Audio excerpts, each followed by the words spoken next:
اعوذ باللہ من الشیطان الرجیم بسم اللہ الرحمن الرحیم مثلہم۔ اب یہاں دو تمثیلیں آ رہی ہیں بڑی پیاری۔ پہلی تمثیل ہے کفار کے بارے میں، دوسری تمثیل ہے یہ بین والے لوگوں کے بارے میں۔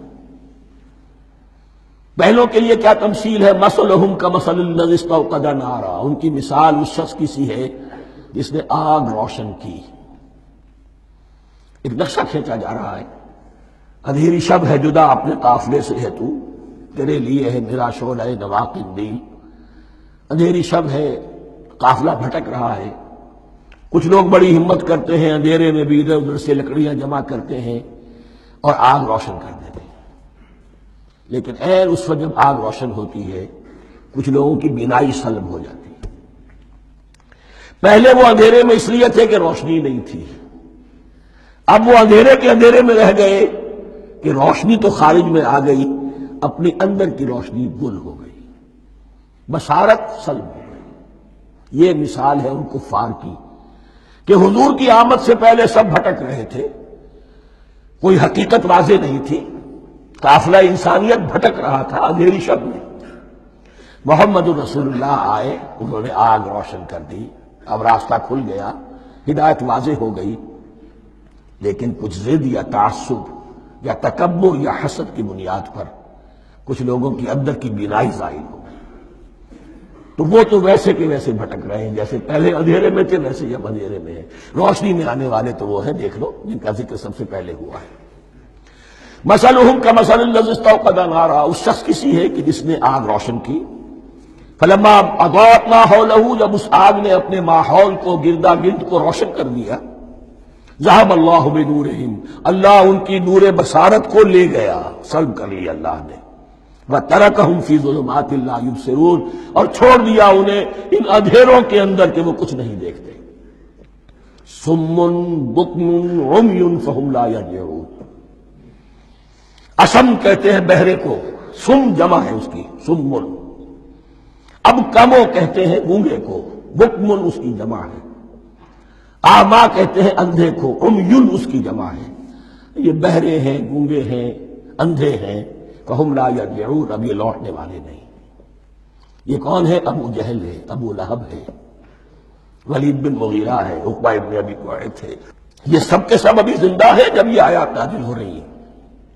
ابھی تو غزوہ بدر ہوگا سن 2 ہجری میں، اور اس میں یہ سب جو ہے واصل جہنم ہوں گے، ابھی تک تو ہے نا۔ یہ لوگ ہو گئے اس کی مثال۔ وَمَثَلُهُمْ كَمَثَلِ الَّذِي اسْتَوْقَدَ نَارًا فَلَمَّا أَضَاءَتْ مَا حَوْلَهُ ذَهَبَ اللَّهُ بِنُورِهِمْ وَتَرَكَهُمْ فِي ظُلُمَاتٍ لَا يُبْصِرُونَ صُمٌّ بُكْمٌ عُمْيٌ فَهُمْ لَا يَرْجِعُونَ۔ اب دوسری مثال، أَوْ كَصَيِّبٍ مِّنَ السَّمَاءِ، یا بڑی زور کی بارش برس رہی ہے آسمان سے، فِيهِ ظُلُمَاتٌ، اس میں اندھیرے بھی ہیں، وَرَعْدٌ، اور گرج ہے، وَبَرْقٌ، اور بجلی چمک رہی ہے۔ یجعلون اصابعهم فی اذانهم من الصواعق حذر الموت، کچھ لوگ ہیں کہ جو اپنی انگلیاں اپنے کانوں کے اندر ٹھوسے ہوئے ہیں کہ وہ جو کڑک ہے اس سے ان کی جانیں نہ نکل جائیں، موت نہ آ جائے۔ کڑکا ایسا ہے کہ اس کڑکے سے بچنے کے لیے اپنی انگلیاں اپنی کانوں میں ٹھوس رکھی ہیں، حذر الموت، موت کے خوف سے۔ واللہ محیط بالکافرین، اللہ ایسے کافروں کا احاطہ کیے ہوئے ہیں، بچ کر کہاں جائیں گے۔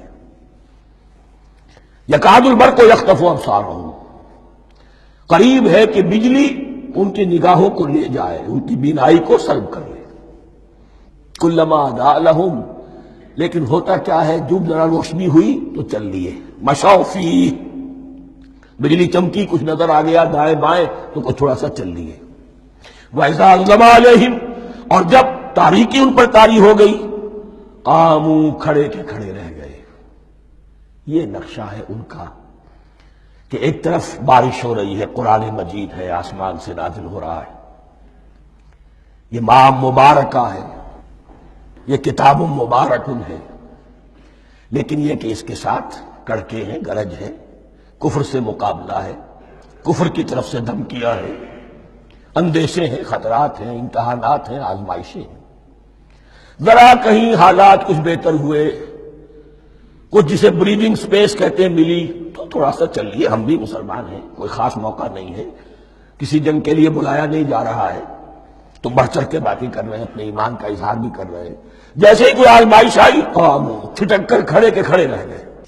وَلَوْ شَاءَ اللَّهُ لَذَهَبَ بِسَمْعِهِمْ وَأَبْصَارِهِمْ، اللہ چاہتا تو ان کی سماعت اور بصارت کو بھی سلب کر لیتا، لیکن اللہ کا قانون یہی ہے، جو جہاں رہنا چاہے اس نے آزادی ارادہ دی ہے انسان کو۔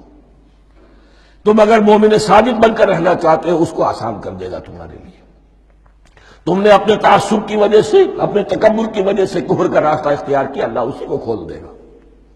تم بیچ میں لٹکنا چاہتے ہو، لٹکتے رہو، اللہ تعالیٰ جو ہے جبرن کسی کو نہ حق پہ لائے گا، نہ جبرن کسی کو باطل پر لے کر جائے گا، اس لیے کہ جبر اگر ہو تو پھر امتحان کا معاملہ ختم، پھر جزا و سزا بیکار ہے، غیر منطقی ہے، غیر معقول ہے۔